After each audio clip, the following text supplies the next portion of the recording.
सुप्रभात, good morning, नमस्कार। आप सभी का महर्षि दयानंद विश्वविद्यालय के योग स्तर में स्वागत है।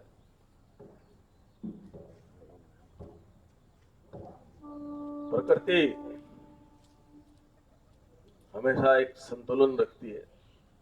आज इस महामारी के दौर में भी आप सभी के पास एक ऐसा मौका उसने एक स्वच्छ वातावरण के रूप में दिया है, जिसका आप उपयोग करके अपने जीवन के अंदर अपने शरीर को, अपने स्वास्थ्य को लाभ उठा सकते हैं। उसके लिए आपका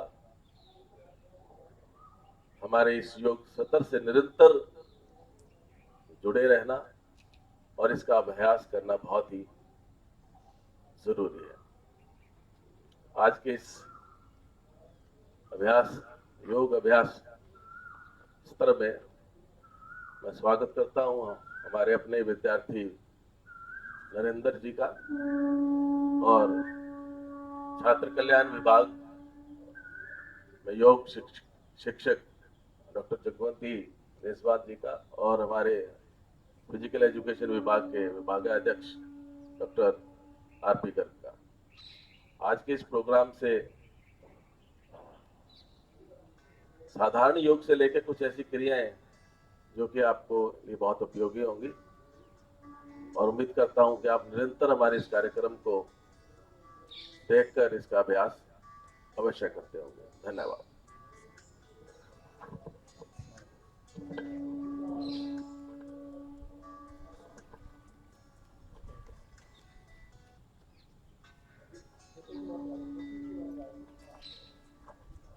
थैंक यू डॉक्टर साहब।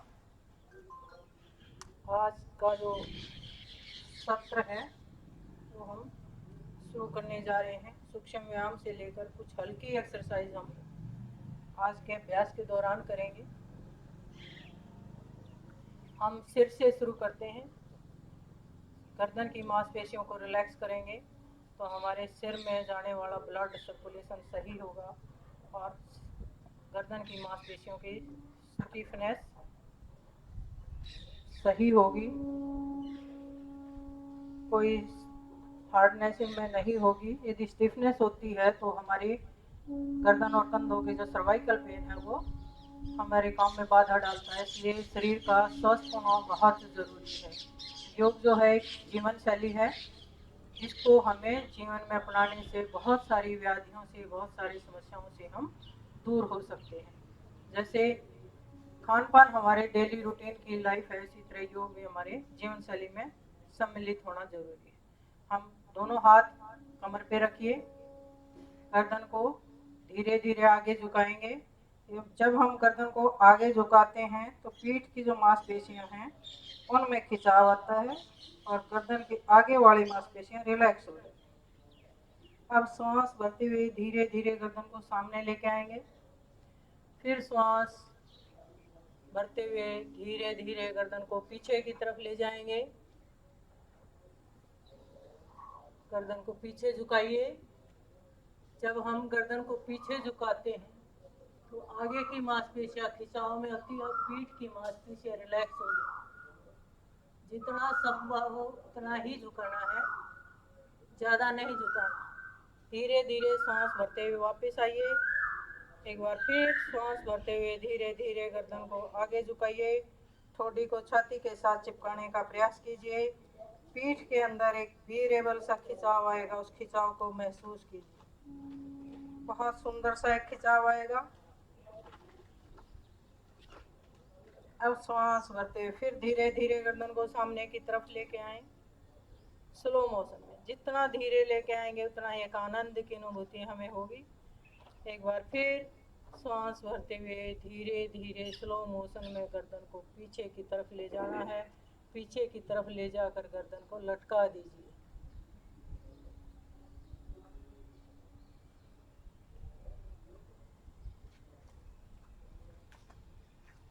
यथासंभव आप कीजिए, जितना आपका शरीर आपको, जितना आपका शरीर साथ देता है उतना ही उस अभ्यास को आप कीजिए। धीरे धीरे गर्दन को सामने लेके आइए।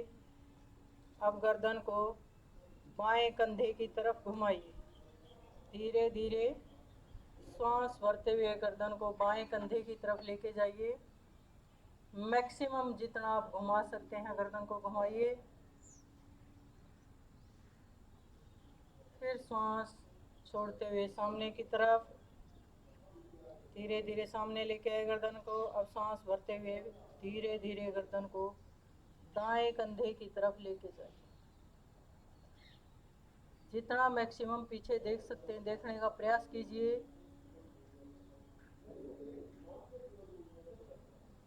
अब सांस भरते हुए धीरे धीरे गर्दन को सामने की तरफ लेके आए।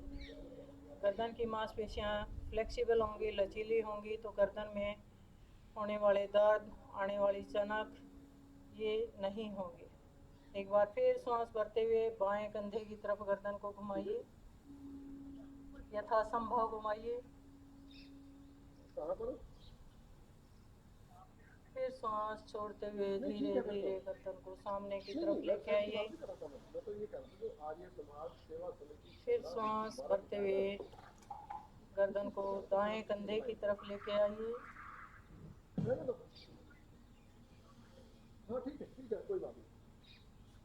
मैक्सिमम गर्दन को पीछे ले जाइए, पीछे की तरफ देखिए। सांस भरते हुए फिर सामने की तरफ आइए। अब धीरे धीरे गर्दन को बाएं कंधे के ऊपर झुकाइए, कान टिकाने का प्रयास कीजिए। सांस भरते हुए बाएं कंधे के ऊपर कान टिकाने का प्रयास करें। कंधा रिलैक्स अवस्था में हो, गर्दन को झुकाव देना है। सांस भरते हुए गर्दन को फिर सामने लेके आइए। फिर धीरे धीरे सांस भरते हुए गर्दन को बाएं कंधे की तरफ झुकाइए। बाएं कंधे के ऊपर कान टिकाने का प्रयास कीजिए। कंधा रिलैक्स अवस्था में हो, गर्दन में खिंचाव महसूस कीजिए। फिर सांस भरते हुए गर्दन को बीच में लेके आइए। फिर सांस भरते हुए बाएं कंधे की तरफ गर्दन झुकाइए।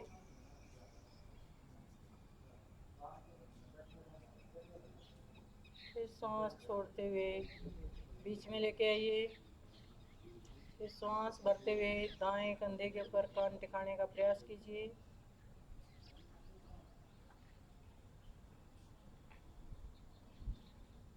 सांस छोड़ते हुए गर्दन को बीच में लेके आइए। अब गर्दन का दाएं से बाएं गर्दन को घुमाएंगे, रोटेट कीजिए। इससे गर्दन की मांसपेशियां, कंधे रिलैक्स हो जाए। बहुत स्लो मोशन है।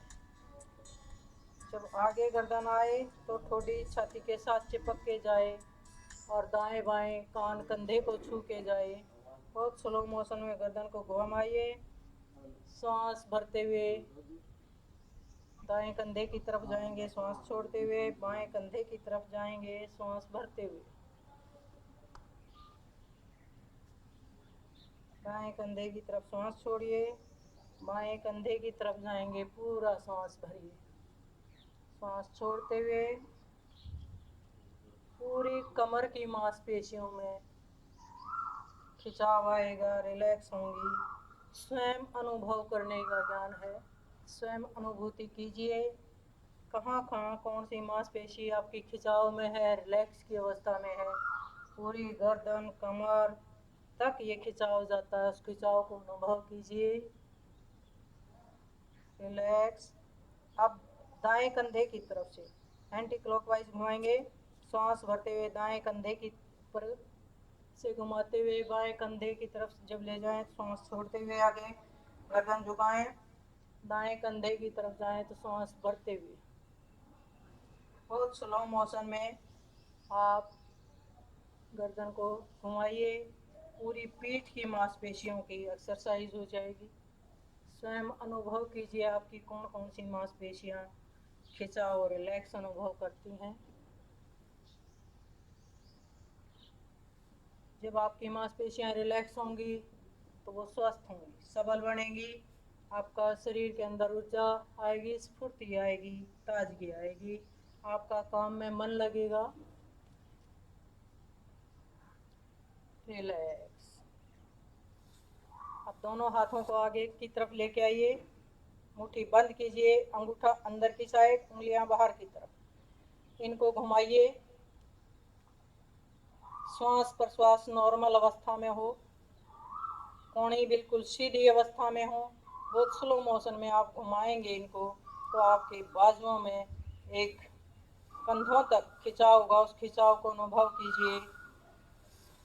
अब मुट्ठियों को दूसरी तरफ से घुमाइए,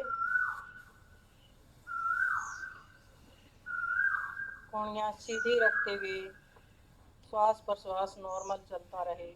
अब दोनों हाथों को ऊपर लेके जाइए, आपकी जो बाजू हैं वो कानों के साथ लगी रहें, पूरा खिंचाव डालिए। अब ऊपर ले जाके हाथों को घुमाइए,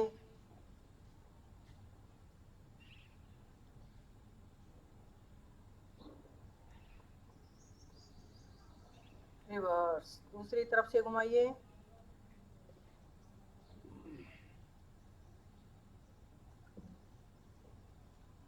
अब दोनों कंधों की सीध में लेके आइए, यहाँ भी हाथों की मुट्ठियों को घुमाइए।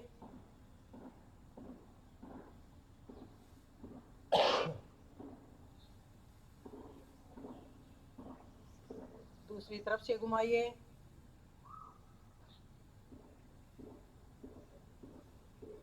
रिलैक्स।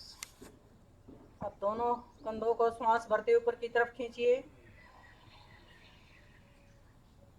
कोशिश करें आपके कान आपके कंधों को छू जाएं। रिलैक्स, सांस छोड़ते दोनों कंधे रिलैक्स कीजिए। एक बार फिर सांस भरते हुए दोनों कंधों को ऊपर खींचिए।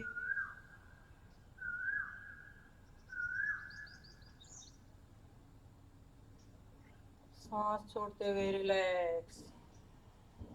एक बार फिर, ये हार्ट के लिए बहुत अच्छी एक्सरसाइज है।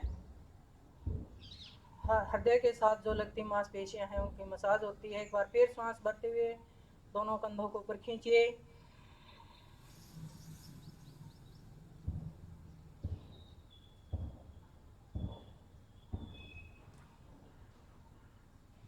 रिलैक्स। अब दोनों कंधों को आगे से पीछे की तरफ घुमाइए।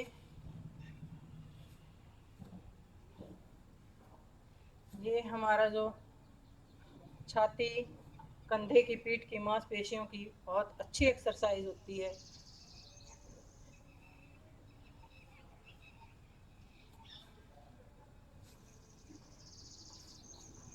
रिलैक्स। अब पीछे से आगे की तरफ घुमाइए, श्वास प्रश्वास नॉर्मल रखिए।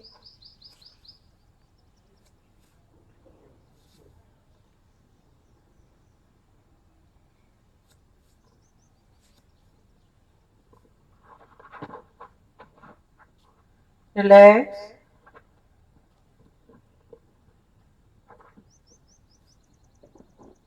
दोनों हाथ हथेली कंधों पे रखिए, आगे से कोहनी मिलाते हुए दोनों कंधों को ऊपर से घुमाइए।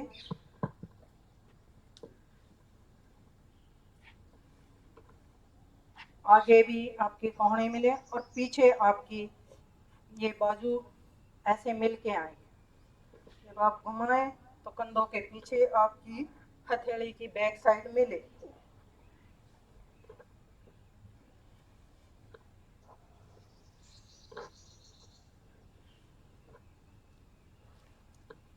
रिवर्स, दूसरी साइड से कीजिए।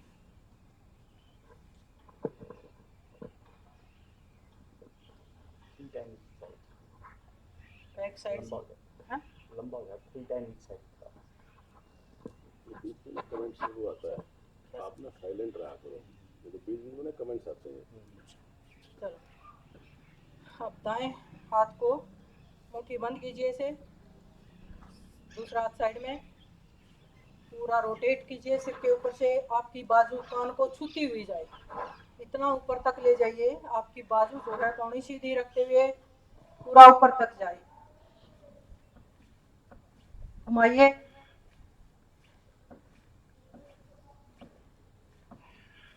रिवर्स, दूसरी साइड से।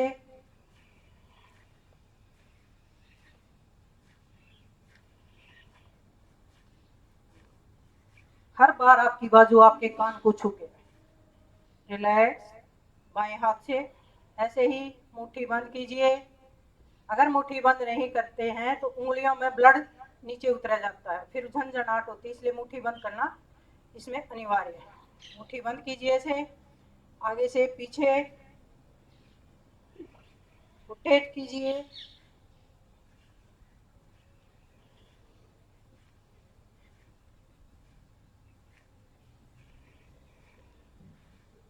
रिवर्स, दूसरी साइड से। हर बार आपकी बाजू आपके कान के साथ लग के आए। रिलैक्स। अब दोनों हाथों की मुट्ठियां से बंद कीजिए। आपकी बाजुओं की जो एक्स्ट्रा फैट है वो इससे रिमूव होती है। आपके कंधों के ऊपर जमी हुई चर्बी दूर होती है और कंधे स्वस्थ होते हैं, रिलैक्स होते हैं। दोनों हाथों को आगे से पीछे घुमाइए। हर बार आपकी दोनों बाजुओं भी दोनों कानों को छू के आए। शुरू में थोड़ी सी स्पीड कम हो जाती है। अब रिवर्स, पीछे से आगे की तरफ लेके आइए। चेंज। अब जो है एक हाथ ऐसे रखिए, बाएं हाथ को सीधा करते हुए दाएं हाथ का कंधा ऐसे पीछे की तरफ मैक्सिमम घूम जाए, जितना आप घूम सकते हैं पीछे देके। घुटने सीधे रखने हैं। रिटर्न। फिर दूसरा हाथ ऐसे ही रखिए, पीछे घूम जाइए। इसमें घुटनों के पंजों तक दबाव जाता है। घुटने टखने सभी की एक्सरसाइज होती है। रिटर्न। ये ट्विस्टिंग एक्सरसाइज है। एक बार फिर आप इसे फास्ट मूवमेंट में भी कर सकते हैं और स्लो मोशन में भी, दोनों तरह से आप इसका अभ्यास कर सकते हैं। लेकिन इसका जो दबाव है वो पंजों तक भी जाता है इस एक्सरसाइज से। स्वयं अनुभव कीजिए। चेंज। कमर के ऊपर दोनों हाथ रखिए, कमर को घुमाइए बाएं से बाएं। घुटने सीधे रखते हुए कमर को मैक्सिमम लंबा सर्कल बनाइए। बड़ा सर्कल बनाते हुए आपके घुटने टखने इनके ऊपर दबाव आएगा, इस दबाव को महसूस कीजिए। रिवर्स, दूसरी साइड से।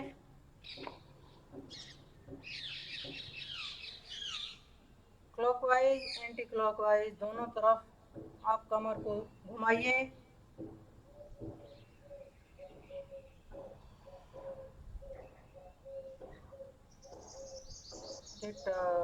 रिलैक्स। उत्कट आसन। चलो घुटनों का एक्सरसाइज करेंगे हम। बैठिए, उठिए। घुटने टखने की एक बहुत अच्छी सी एक्सरसाइज है, क्योंकि हमारा लाइफस्टाइल ऐसा हो चुका है तो हम उकड़ू बैठने का प्रयास नहीं करते, जिससे हमारे घुटनों में जो मोबिलिटी है वो कम हो जाती है। इनको फ्लेक्सिबल बनाने के लिए दिन में कम से कम 2-3 बार हमें ऐसे बैठने का प्रयास करना चाहिए। इसमें कोशिश करें कि आपकी एड़ी ना उठे, लेकिन शुरू में एड़ी उठेंगी तो कोई दिक्कत नहीं है, लेकिन धीरे धीरे ऐसा अभ्यास करना चाहिए। अब पंजे की एक्सरसाइज। पंजे को बाहर निकालिए, दाएं पैर के पंजे को बाहर निकालिए, पूरा बड़ा सर्कल बनाते हुए इसे घुमाइए। संतुलन भी बनेगा, पंजे की एक्सरसाइज भी होगी।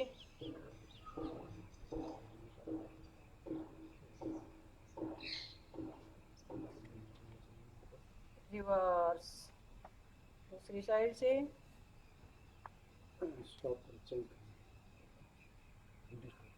अब दूसरे पैर से पंजे को पूरा बाहर निकालें।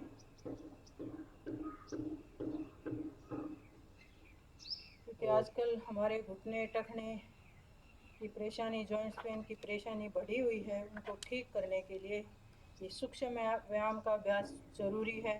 तो हम इसे बैठे बैठे बेड पे भी कर सकते हैं, बैठे बैठे कुर्सी पे भी पैर को घुमा सकते हैं। रिवर्स, आप जहाँ भी बैठे हैं अपनी मांसपेशियों को घुमाने का प्रयास करें।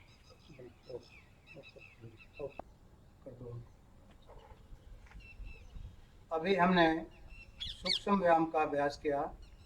अगला सत्र हम आसन, बंद, मुद्राएं और प्राणायाम का अभ्यास करेंगे। एक सामान्य व्यक्ति अपने घर में रहते हुए परिवार के साथ वो सरल और प्रभावी आसनों का अभ्यास नियमित रूप से करेंगे तो निश्चित रूप से हमारा शरीर सुदृढ़ बनेगा, हमारे जॉइंट्स फ्लेक्सिबल बनेंगे और हमारा जो इम्यून सिस्टम है, जो रोग प्रतिरोधक क्षमता है हमारी, वो विकसित होगी।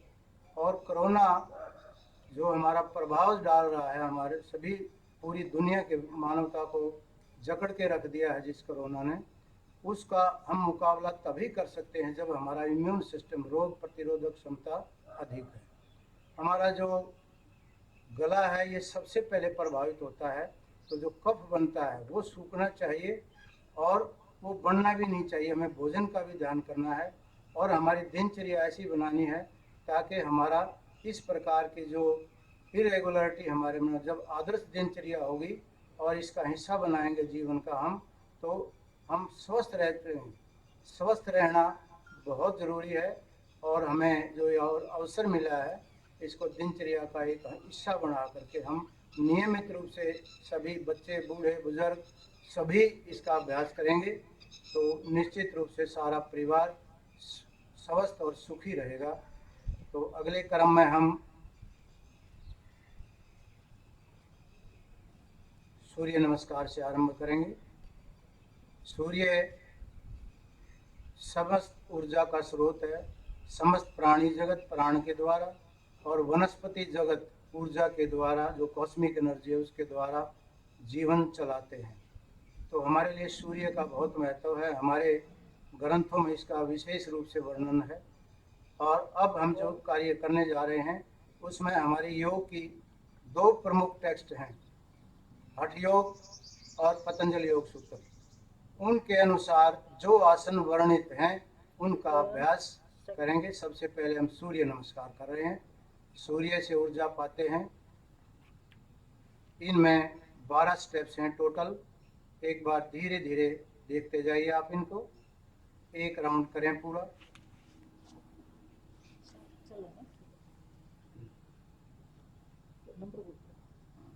5, 6, 7, 8,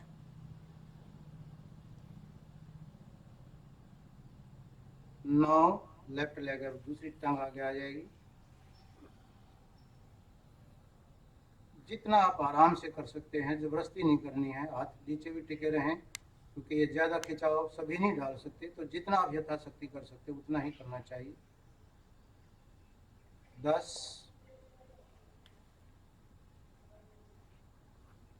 कोशिश करें घुटना सिर के नज़दीक जो है, सिर आ जाए घुटने के नज़दीक। सांस निकालते हुए आगे झुके हैं। सांस भरते हुए 11,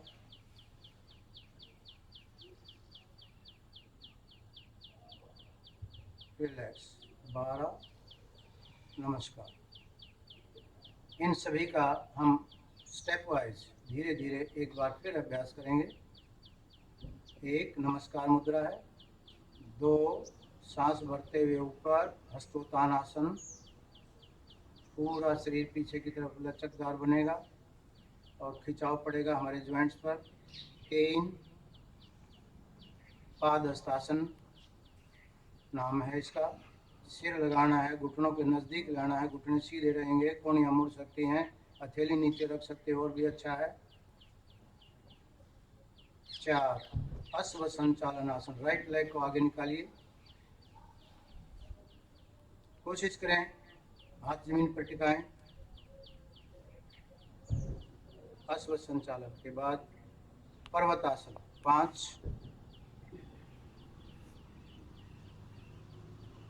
इसमें पर्वत के समान शरीर की आकृति बनती है, इसलिए नाम इसका पर्वतासन है। पूरा कंधे नीचे की तरफ खींचेंगे और इसमें श्वास बाहर की ओर है।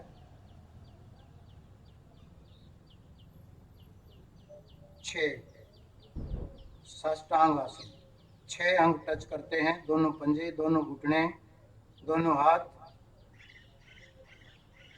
ऐसे करते हुए छाती और ठोड़ी भी जमीन पर टिकती है।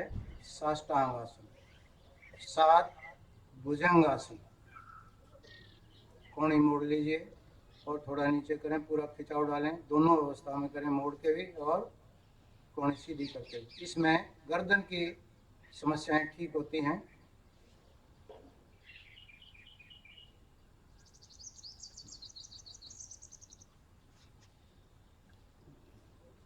आठ अगेन यहाँ से रेपिटेशन स्टार्ट होता है।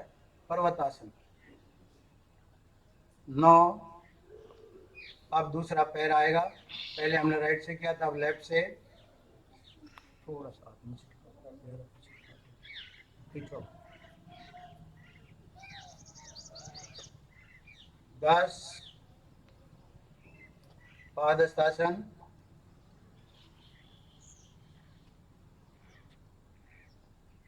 11 हस्तोत्थानासन, श्वास बढ़ते हुए पीछे यथाशक्ति मोड़ना है।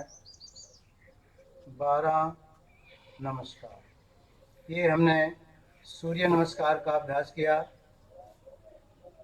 और हमारा जो सूर्य की ऊर्जा है उसको हमने शरीर में धारण किया। कॉस्मिक एनर्जी, ना केवल ऑक्सीजन लेते हैं हम, बल्कि वायुमंडल में व्याप्त जो कॉस्मिक एनर्जी है वो भी हमारे लिए नस नाड़ियों के माध्यम से हमारे शरीर में जाती है और हमें ऊर्जा का लाभ प्राप्त होता है सूर्य की, इसलिए हमने इसके माध्यम से उपासना पूजा की। अब हम कुछ खड़े होने वाले आसन करेंगे। सबसे पहले ताड़ासन। ताड़ एक वृक्ष का नाम है, उसके समान शरीर की आकृति बनती है, इसलिए नाम इसका ताड़ासन। दोनों हाथों को साइड से ले जाइए, हथेलियों का रुख बाहर की तरफ ही रहेगा। कोशिश करें खिंचाव डालें पूरा, हाथ सीधे ऊपर कंधे की सीध में, एड़ियां भी उठाएं, रोके रखें। इस अवस्था में श्वास सामान्य गति से रहता है। खिंचाव अनुभव करें, वापस एड़ियां नीचे ले आएं, धीरे धीरे हाथों को भी नीचे ले आएं। एक बार फिर इसका अभ्यास करेंगे। ताड़ासन स्टार्ट। यथाशक्ति करना है, जोर जबरदस्ती आसनों में नहीं करना है और कोशिश करनी है हम झटका ना लगने दें ताकि हमारे शरीर के अंदर लचक और एकाग्रता का विकास हो। रिटर्न, सांस छोड़ते हुए धीरे धीरे नीचे। अगला आसन करेंगे त्रिकोण आसन। पैरों को यथाशक्ति खोलिए, आप भी बिल्कुल ऐसे दे लो।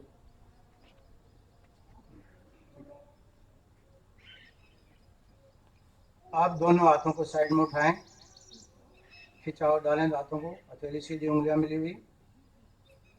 अब सांस निकालते हुए एक तरफ झुकना है और उसी साइड वाले पंजे के पास हथेली को लगाने की प्रयास करें और जो हाथ ऊपर है उसके हथेली की तरफ गर्दन को घुमाएं, ऊपर की तरफ देखें। एक ट्रायंगल शेप बॉडी की बनती है, इसलिए इसका नाम त्रिकोण आसन है। इसमें श्वास प्रश्वास सामान्य गति से, धीमी गति से। अब दूसरी साइड, ये दोनों तरफ से करेंगे, ऊपर दोनों हाथ ऐसे आए। अब दूसरी तरफ से हाथ दूसरी तरफ जाएगा, उसी तरह से श्वास निकालते हुए नीचे गए, फिर सामान्य गति से धीमी गति से श्वास लेते रहे। गर्दन को कोशिश करनी है हथेली को देखना है।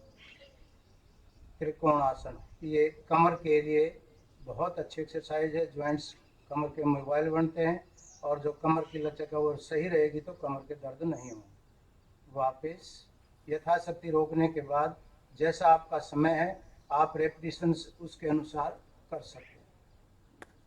अगला आसन करेंगे उत्कट आसन। ये जो घुटनों के लिए एक बहुत लाभकारी आसन है। हाथ दोनों सामने। अब इसमें ध्यान रखना है, कमर सीधी जाएगी नीचे, कमर को आगे नहीं झुकने देना है, कमर सीधी रहेगी, सिर्फ घुटने, जैसे हम चेयर पर बैठे हुए हैं उस तरह की शरीर की स्थिति आएगी। पंजे एड़ी टिकी हुई है, हाथ सामने हैं और घुटने यथाशक्ति थाई जो है जमीन के पैरेलल आ जाएं, इतना नीचे जाना है। जॉइंट्स के ऊपर जो घुटने हैं दबाव पड़ेगा, वहाँ रोके रखना है। घुटनों के लिए बहुत ही लाभकारी आसन उत्कट आसन। सांस भरते हुए ऊपर। एक बार फिर इसका अभ्यास करेंगे। हाथ सामने, श्वास छोड़ते हुए धीरे धीरे नीचे। कोशिश करना है झटका ना लगे, यथा सामर्थ्य रोकना है। ये जॉइंट्स जो थाई मसल्स हैं, कमर की मांसपेशियां हैं और घुटना, उनके लिए बहुत लाभकारी आसन है। जिनको ये समस्याएं हैं वो धीरे धीरे कर सकते हैं, जिनको एक्यूट पेन है वो सलाह के अनुसार ही करें। अगला एक आसन करेंगे खड़ा होने वाला है वृक्ष आसन। दाएं पैर को बाएं पैर के टांग की थाई के ऊपर लगाएंगे, तलवे को बैलेंस बनाएं, धीरे धीरे करें, कोशिश करें। सांस भरते हुए हथेली को ऊपर ले जाएं, हाथों को ऊपर मिला दें तो वृक्ष जैसी आकृति बनती है, इसलिए नाम इसका वृक्ष आसन है। संतुलन वाला आसन है, मानसिक एकाग्रता बढ़ाता है और मन शांत होता है। धीरे धीरे सांस छोड़ते हुए दोनों साइड से नीचे, यथाशक्ति रोकने के बाद फिर आप धीरे धीरे हाथों को नीचे लाएंगे। इसी तरह दूसरी तरफ से भी इसको रिपीट करेंगे। पहले जिस टांग से कि आप दूसरी टांग, बस ध्यान ये रखना है जो हमारी थाई मसल्स हैं उसके ऊपर पैर का तलवा पूरी तरह से जमा लें अच्छी तरह से, और फिर सांस भरते हुए दोनों हाथों को धीरे धीरे ऊपर की तरफ ले जाएं, हथेलियां मिलाएं, शरीर में खिंचाव अनुभव करें, ऊपर की तरफ खिंचाव अनुभव करें। इस अवस्था में रुकते हुए ये वृक्ष आसन का अभ्यास हमने किया। मानसिक शांति, एकाग्रता, शरीर के संतुलन के लिए बहुत लाभकारी आसन। रिटर्न। धीरे धीरे धीमी गति से जितना अभ्यास करेंगे उतना ही हमारे शरीर को अधिक लाभ मिलेगा। अब इसी क्रम में हमने बैठने वाले आसन करेंगे। सीधे बैठ जाएं, पैरों को आगे निकालें। देखिए आसन बहुत प्रकार के हैं और इनके नाम भी पौधों के नाम से, प्राणियों के नाम से ऋषि मुनियों ने रखे हैं और हठपर दीपिका और ग्रहण संहिता में इनका वर्णन मिलता है। महर्षि पतंजलि ने तो केवल 4 जो ध्यान के आसन है, ध्यानात्मक आसन, वो का वर्णन किया है। अब इसमें बैठने वाले जो आसन है इनमें क्या करेंगे, सीधे बैठिए दंड आसन की पोजीशन में, पैर सीधे आगे, दोनों हथेली बराबर की तरफ। अब इसी में पंजों की एक्सरसाइज करेंगे। पंजे अपनी तरफ खींचें, खिंचाव डालें अपना। ये देखिए बहुत ही लाभकारी, जिनके जॉइंट्स में पेन रहता है वो इसका अभ्यास जरूर करें, जितना ज़्यादा खिंचाव डाल सकते हैं। इससे क्या होगा, हमारा जो घुटना है उसका जो पटेला है वो कंट्रैक्ट होगा। कंट्रैक्ट होगा तो नीचे वाले लिगामेंट्स को वो प्रेशर डालेगा। और सबसे समस्या घुटनों की यही है कि लिगामेंट्स ठीक से काम नहीं करते, इनकी स्ट्रेंथ कम हो जाती है या कार्टिलेज घिस जाती है तो घुटनों के अंदर दर्द रहता है। इसका अभ्यास करेंगे तो वो अगर ठीक ठाक हैं तो वो स्ट्रेंथन हो जाएंगे और हमें जो घुटनों के दर्द से मुक्ति मिल जाएगी। आप दोनों पैरों थोड़ा सा खोलिए, पंजों को दाएं बाएं, पहले अंदर की साइड टच करें। दोनों पंजों को जल्दी नहीं, धीरे धीरे टच करने की कोशिश करें। अंगूठे आपस में मिल जाएं दोनों तरफ से। फिर दोनों को मिला लीजिए और क्लॉकवाइज एंटी क्लॉकवाइज रोटेशन करें इसकी पंजे। जैसे हमारे जॉइंट्स हैं, क्योंकि अगर जॉइंट्स आपके फ्लेक्सिबल हैं, उनमें लचक है, तो आप शरीर की बहुत सारी व्याधियों से बच जाएंगे। क्यों? क्योंकि जब हमारा जॉइंट्स रुक जाता है, उसमें कोई स्टिफनेस आ जाती है, तो वहाँ टॉक्सिन्स बढ़ जाते हैं। जहाँ टॉक्सिन बढ़ जाएंगे वहाँ रोग उत्पन्न हो जाएंगे। वो किसी भी प्रकार के, चाहे वायु रोग हैं और चाहे स्टिफनेस है, वो ठीक रहनी चाहिए। तो ये इन्होंने टखनों का व्यायाम किया, घुटनों का व्यायाम किया। अब हम जो हमारी जो सबसे जो प्रमुख शरीर के अंदर रीढ़ की हड्डी है, ये फ्लेक्सिबल होनी चाहिए, इसमें लचक है, तो हमें बहुत सारी गर्दन कमर की व्याधियों से मुक्ति रहती है। तो इस अगले अभ्यास में हमने वक्रासन, एक टांग राइट लेग को मोड़िए, पंजे को घुटने के पास लगाइए, जो घुटना मोड़ा हुआ है, जो टांग मोड़ी हुई है, उसी के हाथ को पीछे ले जाइए कमर के और जमीन पर टिकाइए, और दूसरे हाथ से घुटने के ऊपर से घुमा के ले आइए और पंजे के पास से पकड़ने की कोशिश करें, टखने के पास से, जहां से भी आप टिका सके, जमीन पर टिका सकते हैं जमीन पर टिका लीजिए। वक्रासन, वक्र का अर्थ होता है टेढ़ा, यानी कि इसमें हम रीढ़ की हड्डी को ट्विस्ट करते हैं, जो सामान्य रूप से नहीं होती है। अब ये ध्यान ये भी रखना है, जो कंधा है पीछे, गर्दन को भी उसी साइड में लेके जाना है। इसी तरह दूसरी तरफ से करेंगे, पहले घुटना मोड़िए, उसी तरफ वाले हाथ को कमर के पीछे ले जाइए, कमर के साथ छटा देना ताकि कमर नीचे की तरफ ना झुके, सीधी रहे कमर गर्दन। और फिर दूसरे हाथ को घुटने के ऊपर से ला करके जमीन पर टिकाने की कोशिश करें, जो जमीन पर टिका सकते हैं आराम से, वो टकना अंगूठा जहां से भी पकड़ सकते हैं, पकड़ के खिंचाव अनुभव करना है। और उस खिंचाव के अंदर जो श्वास प्रश्वास की जो गति है वो मध्यम स्लो रहेगी। अब वापस आने के लिए पहले गर्दन को सीधा करें, फिर ऊपर वाले हाथ को साइड में ले जाएं, पीछे वाले हाथ को साइड में लाएं। ये एक सीक्वेंस है, करने को तो आप जैसे मर्जी कर सकते हैं, लेकिन उसके एक क्रम के अनुसार करेंगे तो देखने में भी अच्छा लगेगा और हमें लाभ भी अच्छा होगा।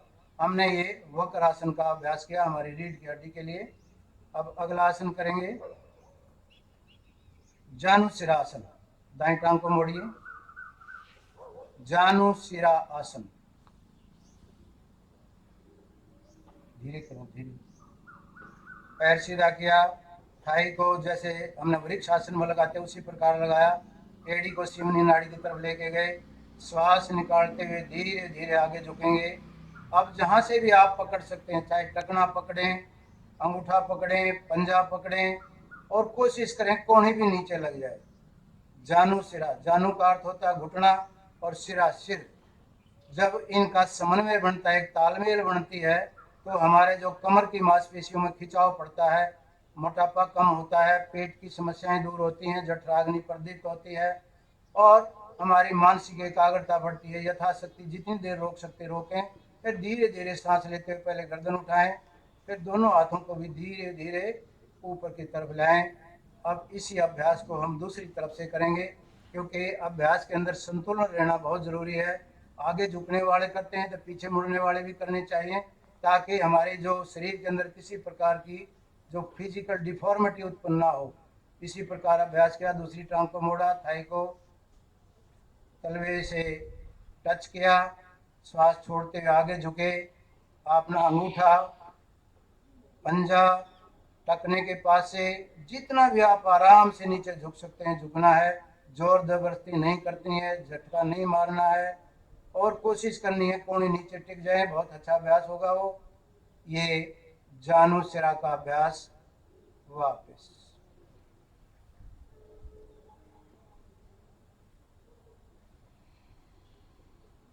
छोड़ दीजिए।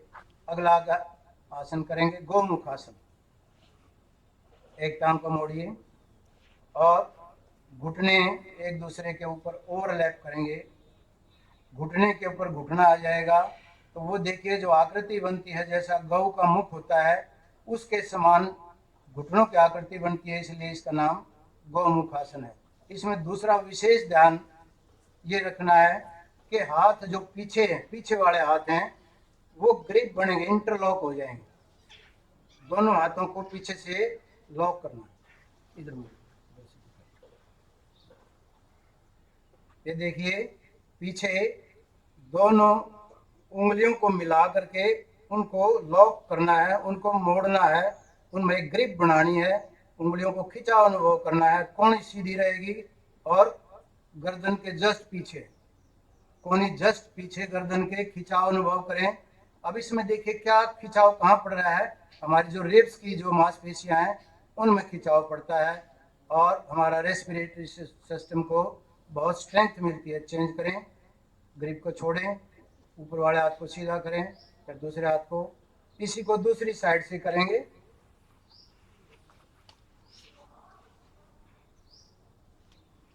गौमुखासन, गौ के मुख के समान हमारी टांगों की आकृति बनती है और हम दोनों हाथों को कमर के पीछे लॉक करते हैं। इस तरह से ये खिंचाव बनता है।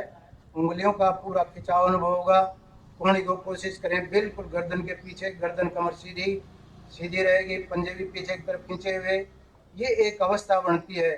जब आप इसका अभ्यास करेंगे तो आप स्वयं अनुभव करेंगे कि हमारे जो ट्रंक रीजन है, विशेष रूप से जो थोरेसिक रीजन है, वहाँ एक खिंचाव अनुभव होता है। और कई बार हम एक्सरसाइज ज़्यादा कराते हैं तो रिब्स जो है उनमें दर्द रहता है। तो ये अभ्यास करेंगे तो हमारे जो लंग्स का जो कैपेसिटी है वो भी बढ़ती है और हमारे जो इंटरकोस्टल मसल्स हैं वो ठीक होती हैं, उनमें कभी किसी प्रकार की विकृति नहीं आती है। तो ये कोरोना के फाइट में भी बहुत लाभकारी आसन है।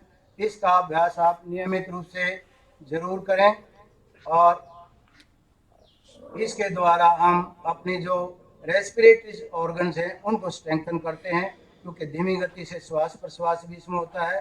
तो ये गौमुखासन बहुत लाभकारी है हमारे इस अभ्यास के अंदर। अगला आसन, दोनों पैरों को मिलाइए, तलवे मिलाइए, बटरफ्लाई। एक बहुत ही रिलैक्सिंग पोस्टर है ये, लेकिन जो हमारे जो थाइज हैं, एंकल है, घुटने हैं, इनके जॉइंट्स स्ट्रेंथन होते हैं। और जब बार बार मूवमेंट करेंगे तो हमारा जो जंघा वाली जो विकास है, जंघा की जो मांसपेशियां हैं उनमें खिंचाव नहीं पड़ता। वहाँ बहुत सारी ग्रंथियां होती हैं, वो ठीक प्रकार से काम करती हैं, क्योंकि वहाँ रक्त का संचार अच्छा होता है। जहाँ रक्त का संचार अच्छा होगा वहाँ सारा जो टॉक्सिन्स है वो रिमूव हो जाएंगे, ऑटोमेटिकली बाहर निकल जाएंगे और हमें बहुत रिलैक्स अनुभव होगा। तो ये बटरफ्लाई बच्चे बड़े आनंद से इसको करते हैं। बहुत ही लाभकारी है ये थाइज मसल्स के लिए और जॉइंट्स के लिए।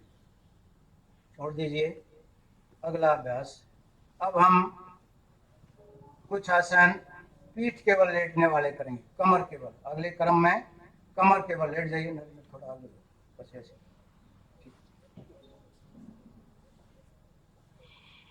खड़े होने वाले आसन किए, फिर हमने बैठ के किए, अब हम कमर केवल लेटने वाले। ये क्यों चेंज करते हैं? क्योंकि इसमें बीच में हमें रिलैक्सेशन भी मिल जाती है। जैसे बैठे हुए थे, काफ़ी देर बैठे हैं, खड़े होकर किए तो क्या होता है, शरीर में जो थकान है वो नहीं रहनी चाहिए। योग अभ्यास का सिद्धांत है कि हम without any fatigue, without any jerk, हम स्मूथ धीमी गति से जितना अभ्यास करेंगे उतना ही हमारी मांसपेशियों के अंदर ज़्यादा लचक भी उत्पन्न होगी और वो मजबूत और स्वस्थ भी बनेगी। तो इस प्रकार रिलैक्स करने के बाद हम कमर केबल वाले आसनों का अभ्यास करेंगे।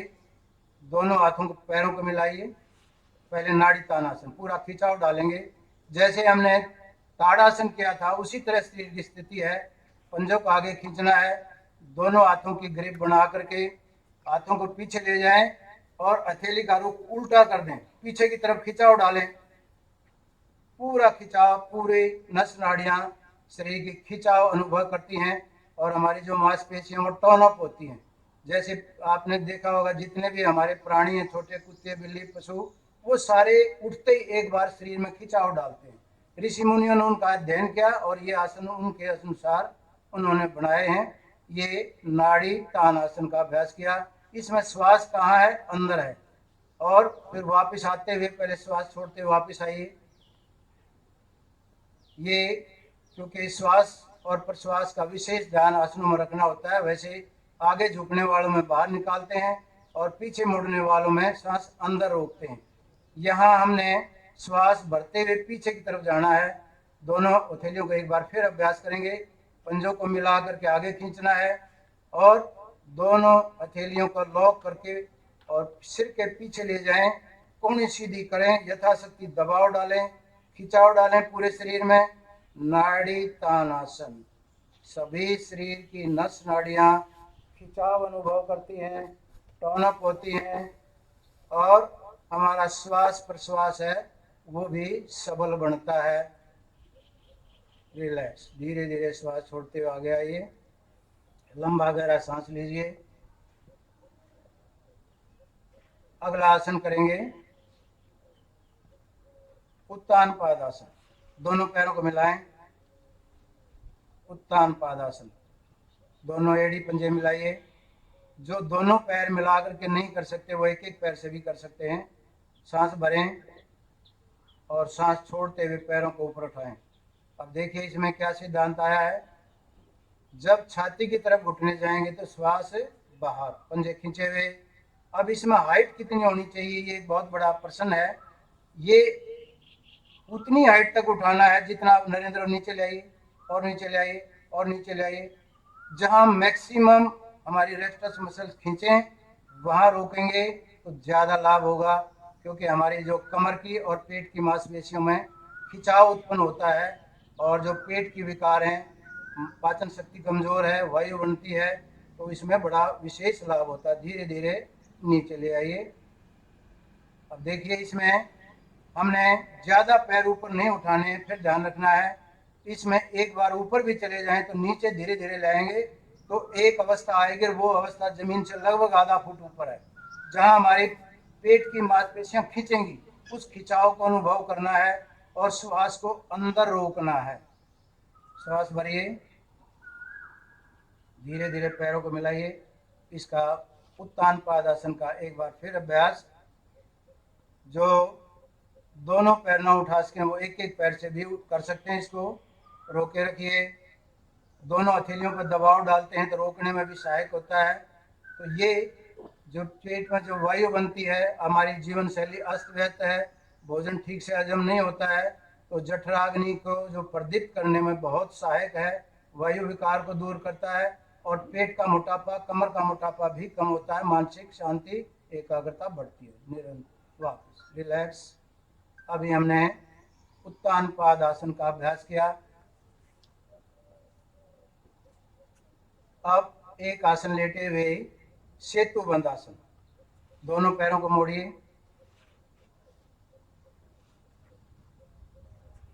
दोनों पैरों को यथाशक्ति मोड़ लीजिए और दोनों हाथ जमीन पर रख सकते हैं अगर आप आराम से कर सकते हैं तो। अगर नहीं मोड़ पा रहे हैं, उठा नहीं पा रहे हैं, तो दोनों टखनों के पास से ग्रिप कर लें, उंगलियां आगे की तरफ, अंगूठा दूसरी तरफ।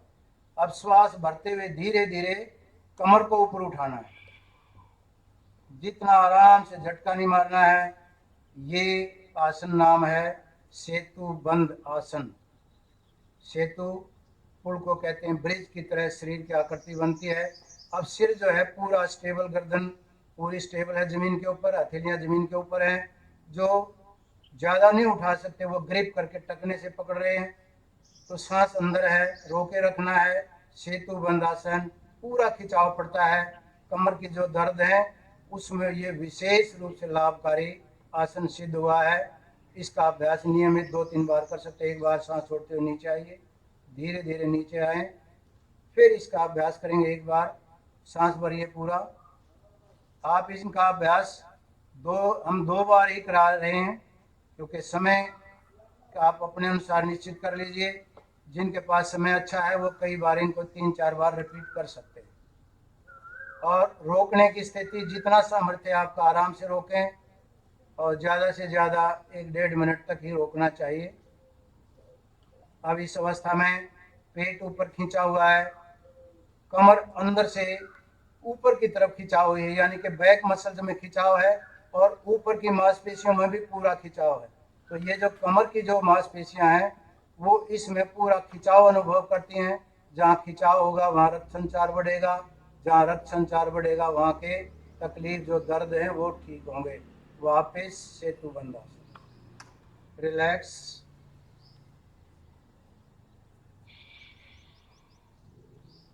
इसी क्रम में हम एक आसन और करेंगे। अब देखिए, क्योंकि जैसा मैंने बताया कि विपरीत आसन, यानी कि उसका काउंटर पोस्चर, जो भी आसन करें उसका काउंटर पोस्चर जरूर करना चाहिए। अब दोनों पैरों को मोड़ लीजिए, चाहे एक पैर को मोड़िए। पवन मुक्त आसन बहुत लाभकारी आसन है ये पेट के लिए, क्योंकि प्राय हमारा जो खान पान है वो भी शुद्ध नहीं है, वायु कारक है। वायु बढ़ती है। तो इसमें हम एक टांग को भी मोड़ के कर सकते हैं और जो दोनों को कर सकते हैं। क्या किया इन्होंने, श्वास निकालते हुए छाती के ऊपर घुटने को दबाया है, दोनों हाथों की ग्रिप बना करके पूरा दबाव डाला है। जिनको कमर में दर्द है और गर्दन में दर्द है वो एक पैर को सीधा ना रखें, मोड़ लें। जैसे इन्होंने सीधा किया मोड़ लेंगे तो हमारी बैक बोन पूरी तरह से टिक जाएगी। अगर गर्दन का भी दर्द है तो गर्दन भी नहीं उठानी। एक बार फिर इसका अभ्यास करेंगे। नरेंद्र दोनों पैरों से करिए। जो दोनों पैरों से कर सकते हैं ठीक है, वो जैसा नरेंद्र कर रहा है ऐसे करें। पंजे आगे की तरफ खींचे हुए, छाती के ऊपर दबाव है और सांस निकाल करके ठोडी भी घुटनों के बीच में लगाई हुई है। जिनके कमर में दर्द है वो दोनों पैरों को मोड़ लें, क्योंकि बैक बोन हमारी जमीन से टच रहनी चाहिए। और गर्दन में भी दर्द है तो गर्दन नहीं उठानी है, पेट के ऊपर छाती के ऊपर दबाव डालना है। पवन मुक्त आसन वायु विकारों को दूर करता है, पेट की जो पाचन प्रणाली है उसको व्यवस्थित करता है। क्योंकि हम सारी एक्सरसाइज करते हैं, बाह्य व्यायाम तो हो जाता है, लेकिन हमारे जो इंटरनल ऑर्गन है, विसरल ऑर्गन्स हैं, उनकी एक्सरसाइज नहीं हो पाती। अब योग में क्या करते हैं, कहीं हम संकुचन करते हैं, कहीं उसका विस्तार करते हैं, उसको खींचते हैं, तो हमारे जो इंटरनल ऑर्गन है उनका भी व्यायाम होता है। और दूसरा जो मूल अंतर है कि हम अंतर मन से जुड़ करके उसका अभ्यास करते हैं, यानी कि हमारा सारा ध्यान अपने शरीर के अंदर है। जब हम अपने शरीर के अंदर होकर के अभ्यास करते हैं तो हमारा जो लाभ है वो मन भी शांत होता है, क्योंकि योग केवल शारीरिक व्यायाम नहीं है, ये मानसिक, भावनात्मक और आध्यात्मिक और सामाजिक, जैसा महर्षि पतंजलि ने उपदेश दिया है, सामाजिक भी है और शारीरिक भी है। पूरा लाभ इससे संपूर्ण स्वास्थ्य का लाभ मिलता है, इसलिए योग के आसन ज्यादा लाभकारी हैं। अब बैठने वालों के बाद पेट के बल काड़े करेंगे। बाएं करवट ले लेंगे, बाएं करवट लेकर के लेट पेट के बल लेट जाइए। देखिए हमने कमर के बल वाले अभ्यास किए और अब अगली थोड़ा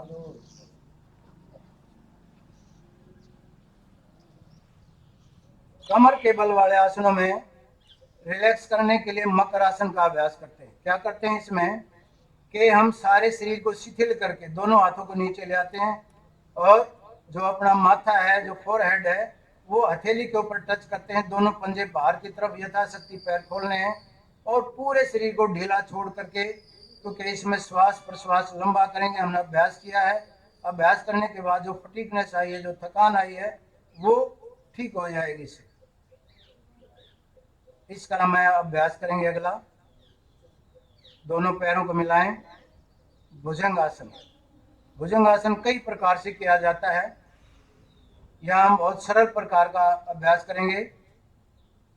दोनों हथेलियां कंधे के नीचे, श्वास धीरे धीरे भरना शुरू करें और कमर को ऊपर ले जाएं। अब उठना कितना होता है ये विशेष ध्यान देने की बात है। अगर आप सही भुजंगासन कर रहे हैं तो नाभि से ऊपर का भाग ही उठेगा, नाभि के नीचे का भाग जमीन पर टिका रहेगा। कोहनियां छाती के साथ मिली हुई, श्वास अंदर है, एड़ी पंजे मिले हुए हैं और हमारी जो बैक बोन है उस पर पूरा बहुत सुहाना सुहाना दबाव पड़ता है, खिंचाव पड़ता है, क्योंकि हम सारा दिन आगे झुके रहते हैं। पीछे मुड़ करके हम कमर और गर्दन के दर्द को दूर कर सकते हैं। ये भुजंगासन, क्योंकि ये जिससे नाम लिया गया है, आपने सर्प देखा होगा, जो कोबरा स्नेक है वो फन बनाता है और उसके जो फेस की आकृति है वो एक फन की आकृति में आकर के ऐसे ही बनती है जैसे ये भुजंगासन में आपको आकृति नजर आ रही है। एक बार फिर इसका अभ्यास करेंगे। दोनों हाथों को उसी तरह कंधे के नीचे, जो ऐसे नहीं कर सकते हैं वो दोनों हाथों को पीछे ले जाएं, ऐसे ग्रिप कर लें हाथ। ये भी इसका भुजंगासन का सरल तरीका है। उसी तरह से धीरे धीरे श्वास भरते ऊपर गए, खिंचाव डाला, भुजंगासन। आज क्योंकि कंप्यूटर का युग है और जो सीडेंटरी वर्कर्स हैं उनको बहुत ज़्यादा समस्याएं हैं गर्दन की, जिसको स्पॉन्डिलाइटिस भी बाद में डेवलप हो जाता है। तो ये एक बहुत क्रॉनिक प्रॉब्लम होती जा रही है। हमारे युवा वर्ग भी इससे ग्रस्त है और गृहिणियां भी ग्रस्त हैं, सामान्य सीडेंटरी वर्कर सभी इससे ग्रस्त हैं। तो ये भुजंग आसन का अभ्यास करेंगे तो निश्चित रूप से हमारे कंधे की जो मांसपेशियां हैं उनमें रिलैक्स होंगी वो, क्योंकि प्राय आगे झुकने की वजह से कमर का दर्द होता है, गर्दन का दर्द भी। जब हम बाहर लगातार बैठे रहते हैं तो स्टिफनेस आ जाती है कंधे की मांसपेशियों में। भुजंग आसन में हम उसका विपरीत अभ्यास कर रहे हैं, तो वो रिलैक्स हो जाएंगी, तो वो खिंचाव खत्म हो जाएगा, वो स्ट्रेस खत्म हो जाएगा और रक्त का संचार सामान्य होकर के हमारे जो स्पॉन्डिलाइटिस है कि जो प्रॉब्लम है, जो गर्दन का दर्द है, उससे बच सकते हैं। हमने ये ऊपर का अभ्यास किया। अब इसी क्रम में नाभि से नीचे का भाग का, जिसमें टांग है, कमर का दर्द अगर हो तो क्या करना है।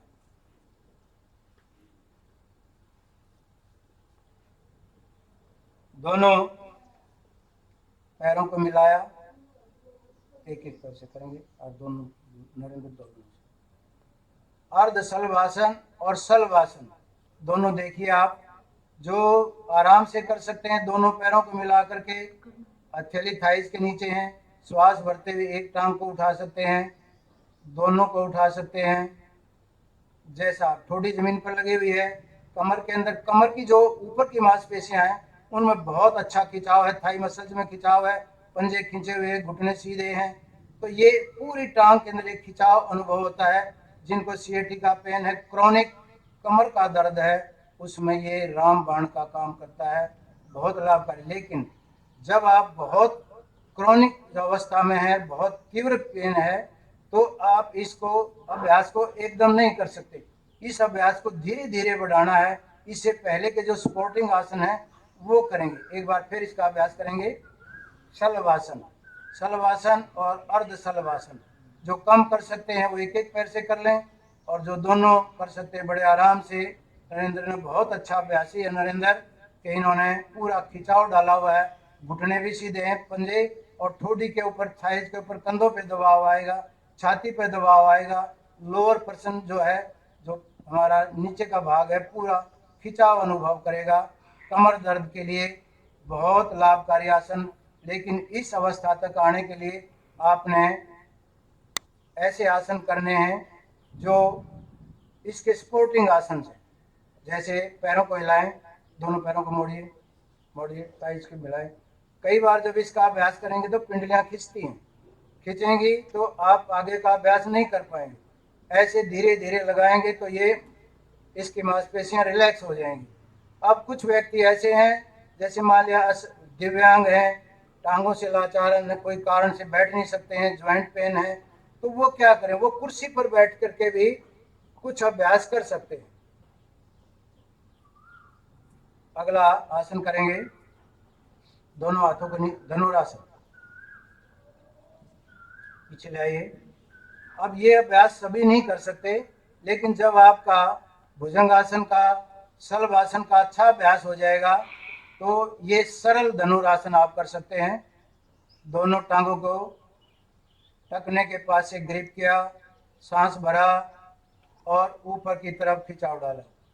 नरेंद्र बहुत बढ़िया करता है, क्योंकि ये इंटरनेशनल खिलाड़ी भी है योग का, और इसने बहुत इंटरनेशनल लेवल के डेमोन्स्ट्रेशन की हुई हैं।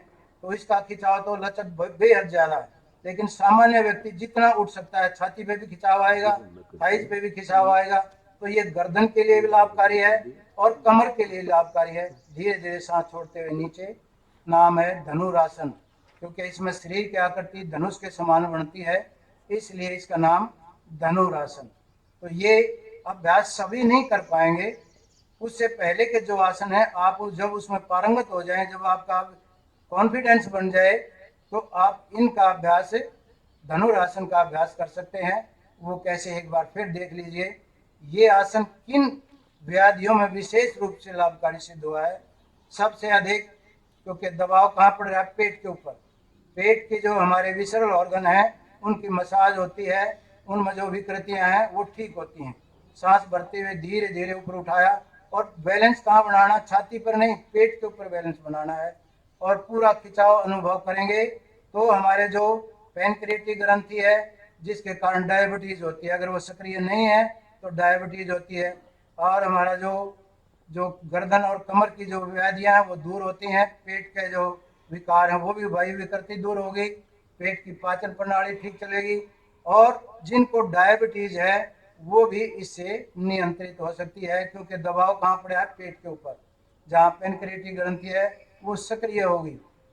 अगर हमारा जो इंसुलिन सही निकलता है, देखो डायबिटीज केवल ऐसा नहीं है कि इंसुलिन ना निकलने से हो, दो प्रकार की डायबिटीज होती है जो जेनेटिक है, जो हमें अपने माँ बाप से विरासत में मिलती है, वो ठीक नहीं हो पाती, लेकिन इनके अभ्यास से आप उसको कंट्रोल में रख सकते हैं।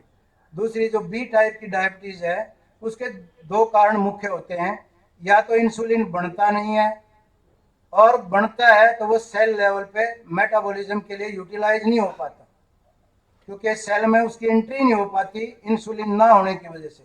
तो दोनों में से कोई भी एक कारण होगा तो निश्चित रूप से हम डायबिटिक हो जाएंगे, और हमारे देश का हर छठा सातवां व्यक्ति डायबिटिक है।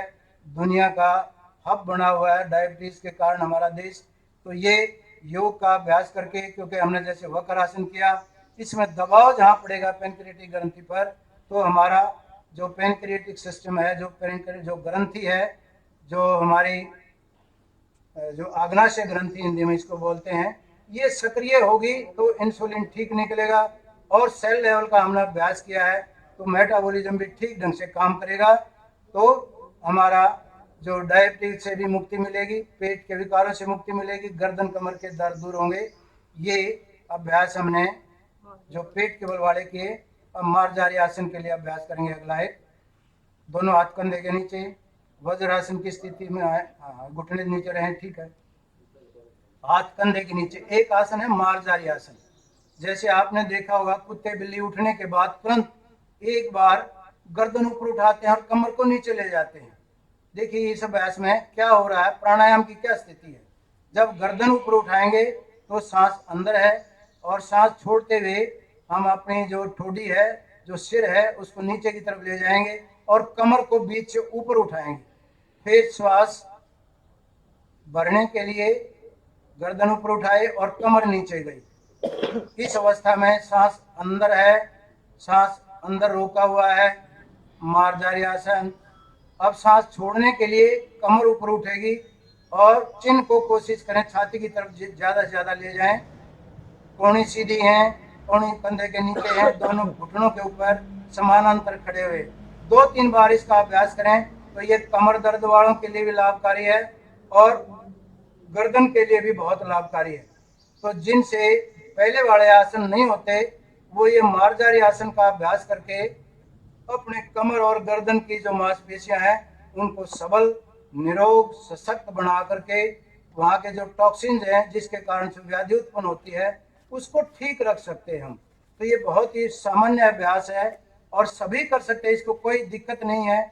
इसमें केवल जो बीपी वाले हैं वो सावधानी से करें, वो धीमी गति से श्वास लें और श्वास रोक के नहीं तुरंत छोड़ दें, और बार बार करेंगे तो उनकी कमर जो लगातार बैठने की वजह से स्टिफनेस आ जाती है, गर्दन की मांसपेशियों और कमर, वो ठीक हो जाएगी, रीढ़ की हड्डी लचकदार बनेगी और हमारी पाचन प्रणाली वो भी ठीक होगी, फेफड़ों की स्ट्रेंथनिंग होगी, फेफड़ों के अंदर श्वास भरने की जो कैपेसिटी है वो भी डेवलप होगी। वापस वज्रासन में बैठ जाइए।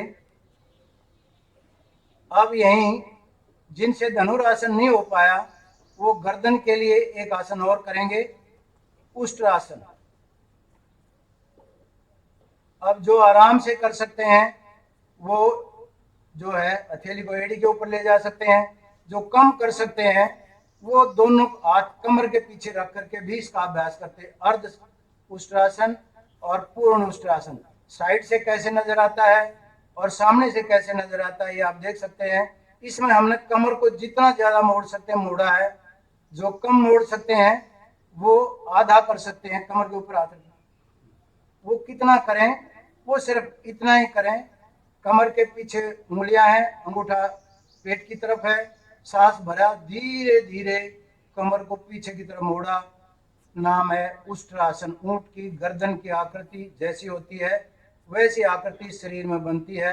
तो ये भी कमर के लिए भी और गर्दन की जो सामान्य समस्याएं हैं उससे हम मुक्त रह सकते हैं।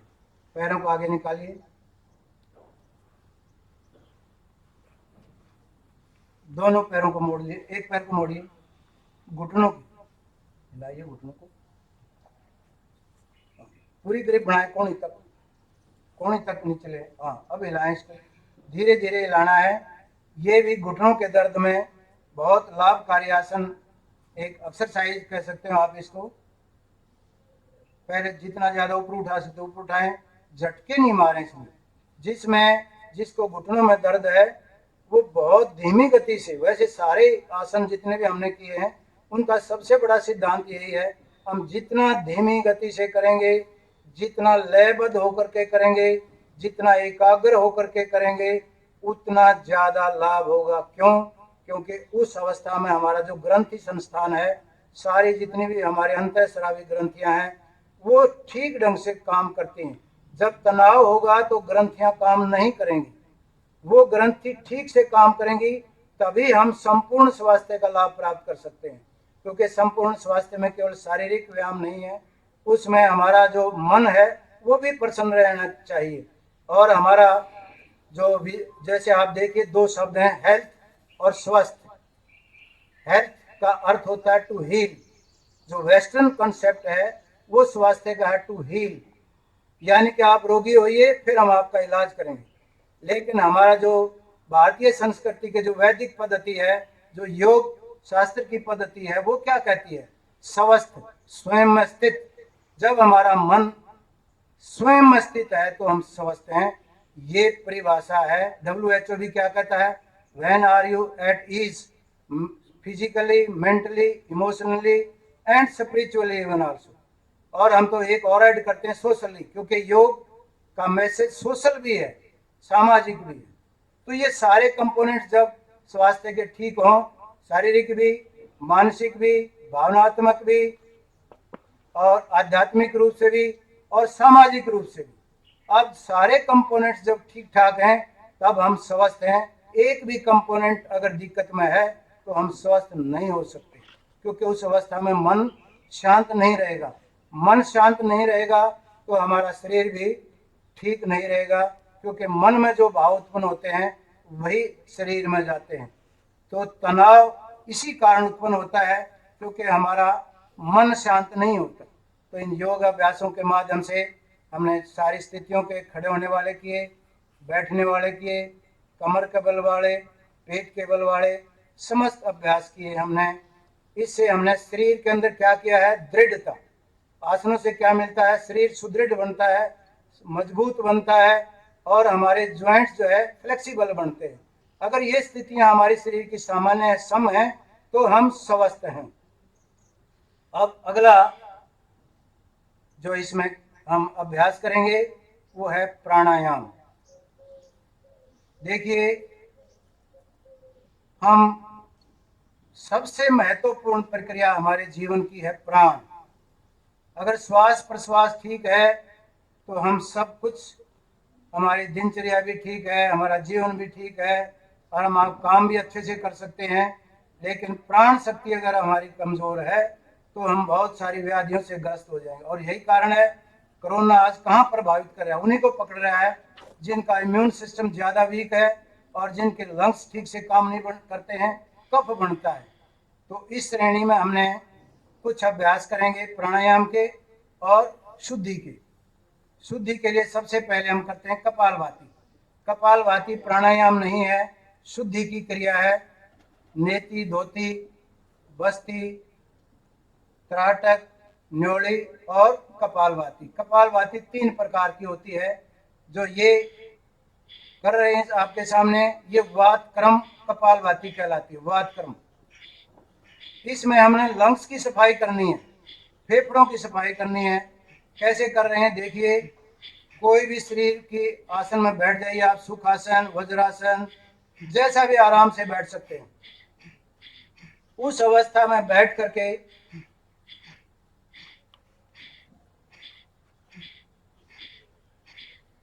ये देखिए क्या कर रहे हैं। अगर आप लंबा सांस खींच के बाहर निकालेंगे तो उस मैकेनिज्म को समझिए। श्वास को बाहर निकालते हैं तो पेट सिकुड़ता है, पेट सिकुड़ने की प्रक्रिया हुई, श्वास को बाहर। जैसे हम बाह्य प्राणायाम करते हैं उसी तरह से पूरा पेट अंदर खींचेगा। तो इस अवस्था को निरंतर करना है।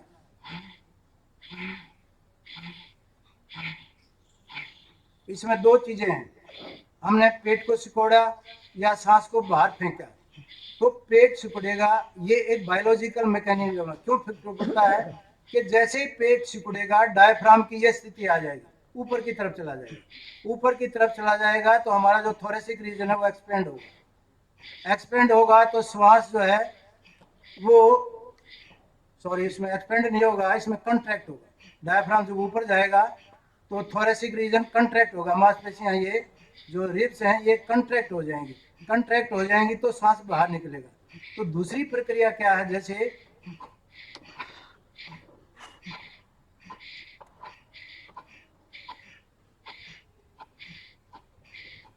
इसमें बहुत सावधानियां बहुत सारे लोग करते हैं। तो हमने दो काम किए हैं, चाहे तो आप पेट को धक्का मार करके सांस को बाहर फेंक लीजिए और चाहे सांस को खींच कर बाहर निकाल दीजिए, दोनों एक ही काम है। इसमें डायफ्राम ऊपर जाएगा तो श्वास बाहर निकलेगा। इस प्रक्रिया को निरंतर करना है। सांस लेने पे ध्यान नहीं देना है, छोड़ने पे ध्यान देना है, और बार बार आप करेंगे। इसके लिए चेक भी कर सकते हैं आप। कई क्या करते हैं, अंदर खींचते रहते हैं। तो यहाँ हमने क्या किया है, सांस को बाहर फेंकना है, उसको अनुभव करें, हथेली को ऊपर अनुभव करें।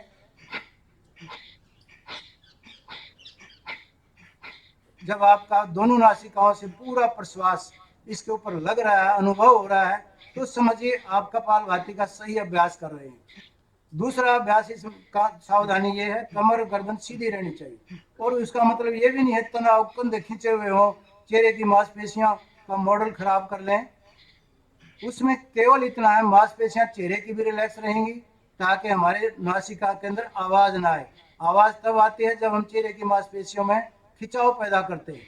तो जितना सहज गति से करेंगे, सांस को बाहर फेंकेंगे, तो हमारा जो पूरा जो कंधे हैं वो भी पूरे रिलैक्स। जरूरी नहीं है कोई मुद्रा बनाए, हथेलियां जैसे आप चाहे वीतराग मुद्रा में रख लीजिए या घुटनों के ऊपर रख लीजिए। ये जो आर्क बनेगी ये कमर के अंदर झटका नहीं लगने देगी, क्योंकि प्राय अभ्यासी झटका मारते हैं और तीव्र गति से करते हैं, उनको फायदा नहीं होता है। जो तीव्र गति से करेंगे उनकी एसिडिटी बढ़ेगी और गले में भी विकार आएगा। आवाज नहीं करनी है, धीमी गति से करनी है। कितने स्ट्रोक लगने हैं, 1 सेकंड में 1 स्ट्रोक बाहर निकलेगा, तो 1 मिनट में 60-70 से ज्यादा नहीं होने चाहिए। जब आप इतना करेंगे, धीरे धीरे करते जाएंगे, तो कपालभाति का अभ्यास जो लाभ है इसका वो आपको पूरा मिलेगा। क्या लाभ होता है कपालभाति से? कपाल का अर्थ होता है फोरहेड, फेस। जब हम इसका अभ्यास करते हैं तो रक्त संचार जो फेशियल मांसपेशियां हैं उसमें ज़्यादा होता है। तो वहाँ ज़्यादा होगा तो हमारे जो पोर्स हैं जो स्किन के वो खुल जाएंगे और टॉक्सिन पसीने से बाहर निकल जाएंगे, चेहरे पे कांति आएगी, ललाट जो है आपका चमकेगा, आपका ऑरा भी अच्छा होगा। तो ये जो प्रभाव है हमारा कपालभाति का, ये बहुत लाभकारी है। लेकिन लाभ तब मिलेगा जब आप सही ढंग से इसको करेंगे, शांत भाव से करेंगे। कंधे की मांसपेशियां भी रिलैक्स रहनी चाहिए, चेहरे की मांसपेशियां भी रिलैक्स रहनी चाहिए। एक रिदम बना करके 4 से 5 मिनट तक आराम से इसको कर सकते हैं। 250-300 प्रैक्टिस हो जाएगी। आरंभ में आपको कोई दिक्कत आ सकती है, पेट की मांसपेशियां खिंच सकती हैं, तो आप क्या करें, उसमें पूरा सांस बाहर निकालें। आवाज ज्यादा नहीं निकालनी है, सांस बाहर निकालिए और आगे झुक जाएं। इससे क्या होगा, आपकी जो पेट की जो रेक्टस मसल्स हैं थक जाती है। आरंभ अभ्यास करेंगे शुरू में तो आपको थकान अनुभव होगी और आप अभ्यास कर नहीं पाएंगे। तो धीरे धीरे इसका अभ्यास बढ़ाते हुए आपने कपालभाति का अभ्यास करना है। ये पेट के लिए बहुत लाभकारी है, क्योंकि पेट बार बार कंट्रैक्ट होता है। कंट्रैक्ट होगा तो हमारा वायु विकार दूर होगा, पेट की जो पाचन प्रणाली वो ठीक होगी, हमारा एक्सक्रीटरी सिस्टम जो किडनी है वो भी ठीक से काम करेगी और लीवर भी ठीक से काम करेगा। और दूसरा सबसे बड़ा लाभ, क्योंकि हम प्रश्वास करते हैं तो फेफड़े मजबूत बनते हैं, कफ खत्म होता है। ये लगातार जब अभ्यास होगा तो कफ जो है वो सूख जाता है। कफ नहीं होगा तो कोरोना आपको प्रभावित नहीं कर पाएगा। खान पान के साथ साथ कफ ना बनने दें तो कोरोना आपको प्रभावित नहीं कर पाएगा। लेकिन सावधानियां रखें, जो भी सावधानियां सरकार द्वारा बनाई दी गई हैं, तो हम इससे सांस जब बाहर फेंक रहे हैं तो हम अपनी जो नेगेटिविटी है वो भी बाहर फेंक रहे हैं, जो हमारे नेगेटिव थॉट्स हैं वो भी बाहर जा रहे हैं। तो हम शारीरिक रूप से भी लाभान्वित हो रहे हैं और मानसिक रूप से भी। इस प्रकार अभ्यास करते हुए कपालभाति से आप संपूर्ण लाभ प्राप्त कर सकते हैं।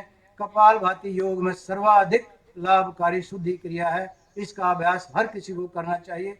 जिनको बीपी ज्यादा है वो कम, अब धीरे धीरे अभ्यास करें। वापस छोड़ दीजिए, अगला अभ्यास करेंगे। अब देखिए हमारा रक्त का संचार बढ़ गया है, तो इसमें अनुलोम विलोम। अब देखिए अगर आप नासिका को हमारा जज करेंगे, देखेंगे तो दोनों नासिकाएं एक समान नहीं चल रही हैं। जब आप अभ्यास ज्यादा करते हैं तो ऊर्जा ज्यादा जरूरत होती है, शरीर में उष्णता उत्पन्न होती है। उसमें हमारी जो सूर्य नाड़ी, जो दाईं नासिका है, वो अधिक सक्रिय होगी, और जब रिलैक्स करेंगे तो बाईं नासिका ऑटोमेटिकली सक्रिय हो जाती है। ये अल्टरनेट करंट्स हमारी बॉडी में चलते रहते हैं, इसलिए हमारे शरीर का तापमान मेंटेन रहता है। तो जब हमने श्वास लिया है, किससे लिया है, हमने ये देखा कि कौन सी नासिका सक्रिय है। जैसे रेस्ट के वैसा बाईं है, तो बाईं से पूरा इनहेल करें। अब हाथ की जो मुद्रा है वो कई तरह से बनती है, कई ये भी कर सकते हैं, 2 उंगलियां बीच की मोड़ी, पहली और लास्ट खड़ी कर दी, अंगूठा दाईं नासिका पर रहेगा और उंगली बाईं पे। जो ये भी नहीं कर सकते वो इसको चारों को मोड़ करके एक को उठा लें। और सबसे अच्छा तरीका ये है, चौथी उंगली जो छोटी उंगली है वह तीसरी पे आएगी, पहली 2 उंगलियां फोल्ड होंगी, ये आकृति सबसे ज्यादा। ध्यान क्या रखना है कि उंगली बाईं नासिका पे आएगी और अंगूठा दाईं पे। तो बाईं नासिका से धीरे धीरे जितना लंबा गहरा श्वास ले सकते हैं, सांस अंदर भरिए,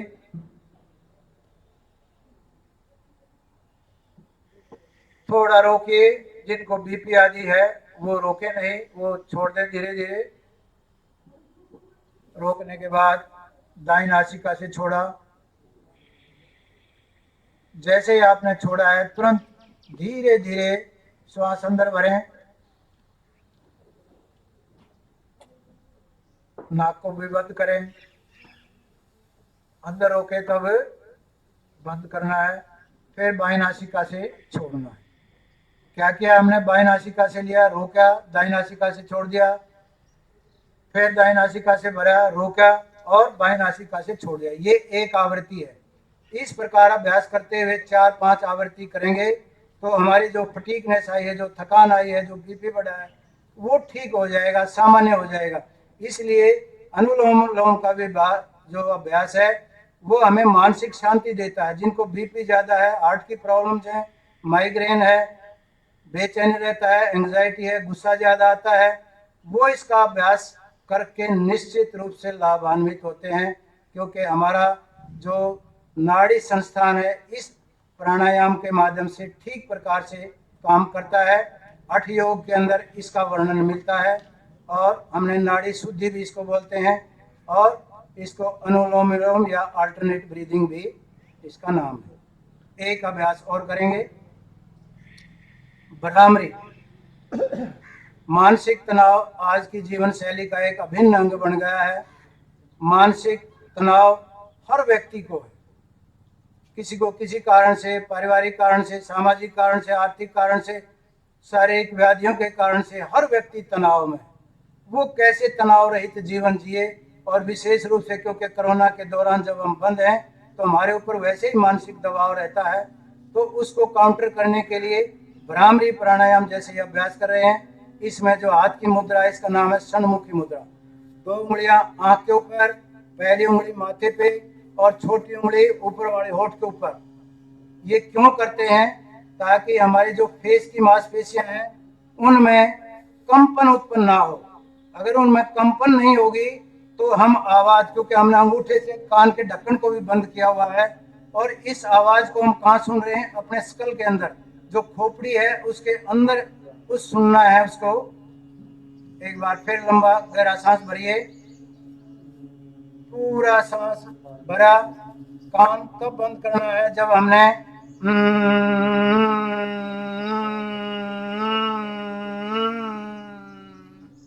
ये भ्रामरी की आवाज है।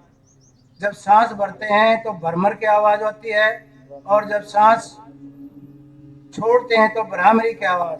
तो ये भ्रामरी प्राणायाम है, मानसिक शांति देता है, हमारा मन शांत होता है, एकाग्र होता है और तनाव मुक्ति होती है, बीपी कम होता है, हार्ट की समस्याएं कम होती हैं, क्योंकि हमारा प्रश्वास का विस्तार भी होता है। हमने जो आवाज है वो कहाँ सुननी है, कान का ढक्कन बंद करके अंदर सुननी है, अंदर की उस आवाज को सुनिए, तभी भ्रामरी का लाभ मिलेगा। कहाँ वाइब्रेशन हो रही है, हमारे मस्तिष्क तक वाइब्रेशन जाती है। ब्रेन की हम कोई एक्सरसाइज और नहीं कर सकते, अगर इसमें करते हैं तो कंपन उत्पन्न होती है और हमारा जो ब्रेन है उसमें भी वाइब्रेशन जाती हैं भ्रामरी प्राणायाम के अंतर्गत। इसलिए ये तनाव मुक्ति देता है, बीपी कम करता है और हमारा जो शरीर का जो संतुलन है वो भी ठीक प्रकार से होता है। छोड़ दीजिए।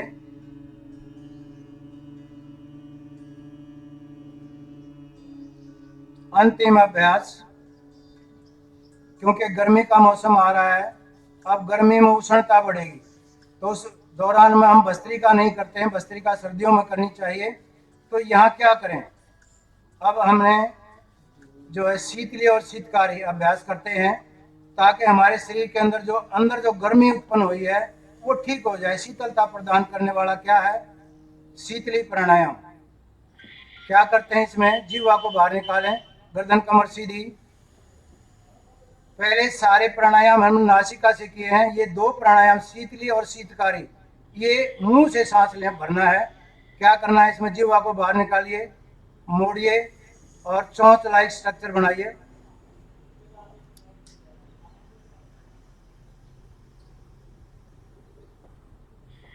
जब इससे ऊपर से सांस लेंगे तो जीवा का इवेपोरेशन होगा और कूलिंग इफेक्ट आएगा। आपने देखा होगा कुत्ता बिल्लियां जो हैं वो हाँफती हैं गर्मियों के अंदर, जीवा बाहर निकाल करके क्या होता है उसमें कि जो ब्लड है वो कूलिंग होती रहती है, उसकी कूलिंग होगी तो लगातार हमारा रक्त का जो तापमान बढ़ता है, उष्णता बढ़ती है इंटरनल ऑर्गन्स में, उसमें शीतलता आती है। जीवा को धीरे धीरे अंदर सांस भरा और फिर धीरे रोकने के बाद, जिनको बीपी है वो ना रोकें, धीरे से दोनों नासिकाओं से छोड़ दें। अब दूसरा इसमें अभ्यास है शीतकारी। इसमें क्या करना है, जीवा को दोनों दांतों के पीछे लगाइए, होठों को खोलिए,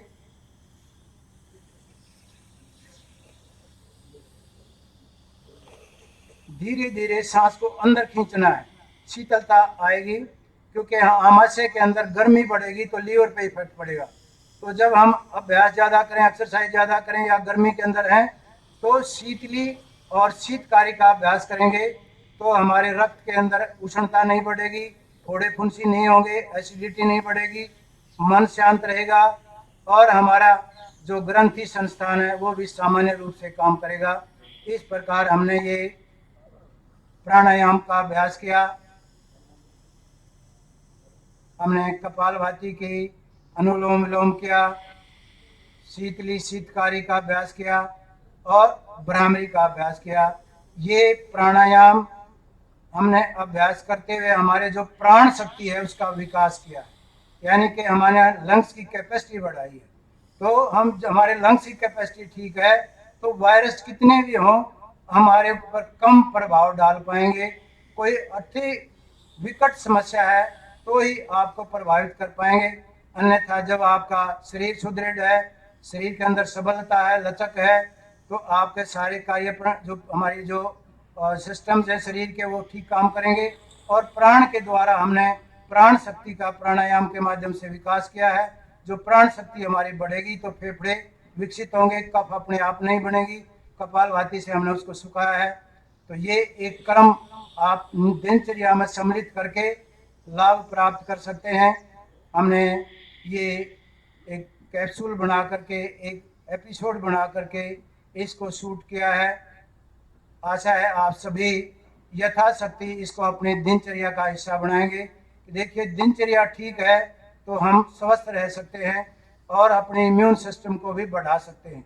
और कोरोना जैसे जो वायरस हैं वातावरण में हर समय तैर रहे हैं, हम उनसे लड़ रहे हैं। लड़ेंगे तभी जब हम शारीरिक रूप से सबल हैं, निरोग हैं और हमारी प्राण शक्ति भी सही है। तो मैं इसके साथ ही इस कार्यक्रम को संपन्न करने का आपको एक सुझाव देना चाहता हूं कि सर्वे भवन्तु सुखिनः, सर्वे सन्तु निरामया, सर्वे भद्राणि पश्यन्तु, माँ कश्चित् दुख भाग भवेत्। ओम का उच्चारण करेंगे।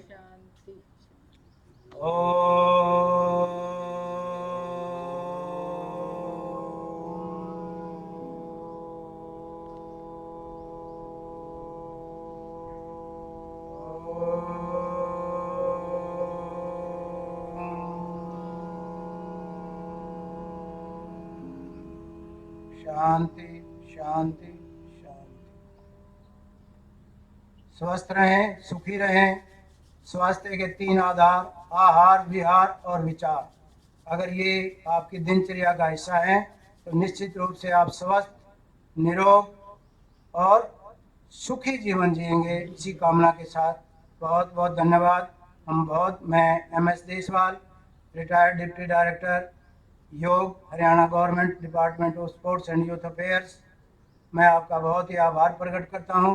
विशेष रूप से आभारी हूं DSW डिपार्टमेंट का dean students welfare doctor Rajkumar ji, और फिजिकल एजुकेशन के हेड डॉक्टर गर्ग जी, और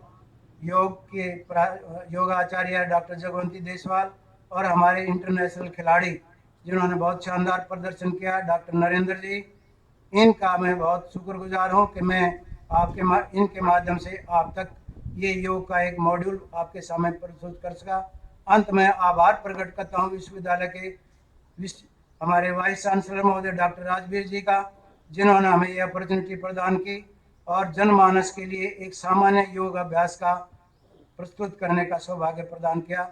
आप सबका बहुत बहुत धन्यवाद। सब सुखी रहें, सब स्वस्थ रहें। धन्यवाद।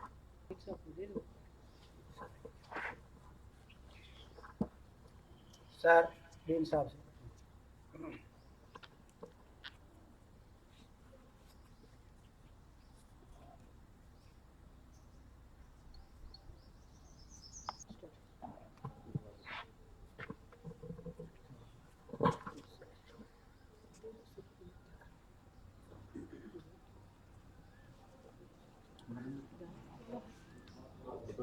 बड़ा हो गया।